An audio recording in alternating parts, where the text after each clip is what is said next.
Welcome to the broadcast. He's the Reverend Dr. Mark Stenbeg, the senior contributing editor. He's the Reverend Russell. And this is Question the Text video blog. And we just like to give a little spark, a first thought maybe on your Monday or Tuesday when you watch this to begin. Or your Saturday night. Yeah, or your Saturday night. I'm being generous. About how you might preach this text. So we're looking at Lent 5 in year A. Yeah.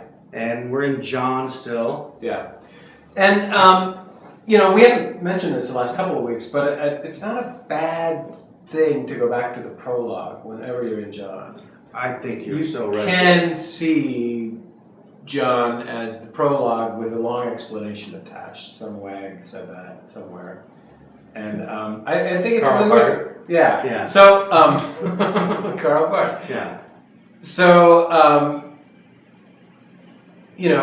is this an explanation of what life is? The life that the Word brings. Yeah. Life and light. And if it is, it's not so neat. Yeah, really, talk about that. So we have Lazarus, right? Right. And they're friends. Jesus had friends. Right, you never think about that. Well, if you do, it's a really sappy way. Right. Like, Jesus is my best friend or whatever. Right. But it seems like you gotta like a friend like, okay, you have people at work and they're your good friends, you know. Yeah. But it's not really the same as like maybe somebody you grew up with who's not at your job. You're just like, good friends. You hang out. Yeah. Seems like Lazarus is that kind of guy. He's that kind of guy. He's not one of the disciples. No. They've just known each other for a really long time. They're really good friends. Yeah. Yeah. But he, Mary, Martha, Lazarus, Jesus. Right. That was, they used to hang out. They totally used to hang out. Like they didn't double date. No, but when they, when they pick teams, it'd be like, they would have to switch it up. Yeah. Yeah. So Jesus didn't pick teams. He gave the other team all the players. Right. Yeah. Everybody against Jesus.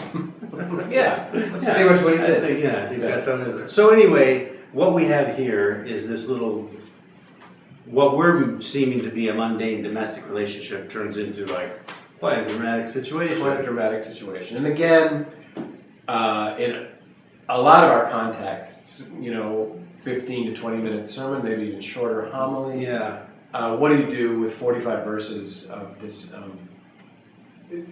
this crazy dialogue, lots of action, and trafficking in these great symbols, these crazy symbols that John... And again with this sort of almost melodramatic dialogue and staging, like, with the tomb and like all like that. What's just occurring to me now? Because in these last couple of weeks we're getting at this like it seems like melodramatic or it seems like a bad play or...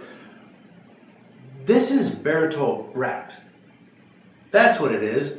Of course the dialogue is stilted. Of course he wants you to notice that this is poorly done narrative so you don't get caught up in it. He really wants to place these truths that he's defining from the prologue into this little playlet. Mm. He doesn't want you to get caught up in this. He wants you to think about the thesis. Or maybe it's Artaud, and it's absurd. No, I think it's Brecht. Yeah. So, so what is the thesis that Brechtian Jesus or Brechtian John is getting at? The resurrection and the life, the Word made flesh, the grave clothes being unraveled. It's all really beautiful. It is all really beautiful, and how do you not trivialize it? Right. And I'm just thinking this is like, it's kind of crazy. Like, so Jesus does, this is obviously a type. We'll see Jesus rise from the dead and the grave clothes and everything like that. I don't know. It's sort of beautiful that he does it for somebody else first.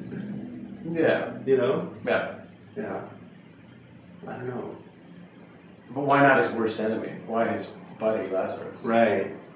It seems like contrary to what he's teaching in Right. the other Gospels. And it almost seems like he even has positive. It's almost like Lazarus' sisters come up to him and go like, "Hey, look, you're friends. How long we know each other?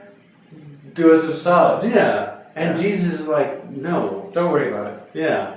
I got it covered. But I almost feel like he's like, maybe I shouldn't be doing that for my friend. Mm.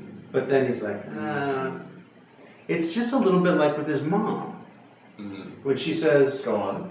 in John 4, is it 5? The water to wine at the wedding. John 2. John 2, Yeah. Where she's like, hey, Yeah. and he's like, Then she tells the people, listen then he just doesn't. do what he says. Yeah, Yeah. some kind of hesitation. I don't know what that's about. That's an interesting question. Yeah. Yeah.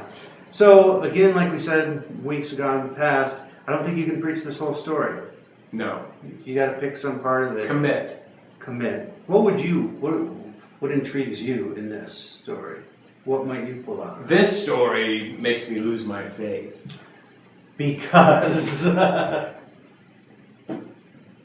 Jesus bringing somebody back from the dead when he was wandering around Palestine? yeah. I don't believe it. So there. Yeah. Take that, text. Yeah. I'm questioning you. Yeah, you should question it. Like it seems like perhaps John goes too far. Like he's lost you. Like you the story world, you no longer believe the story world. Yeah. That he's created. Yeah. Because that's like a little bit much. A bit much. Yeah. Why do you just throw it in Okay, John. halfway through? That's right. Yeah. And why are your buddy? Yeah. Jesus. So. Right. Yeah. Okay, well, let us know who you raised from the dead.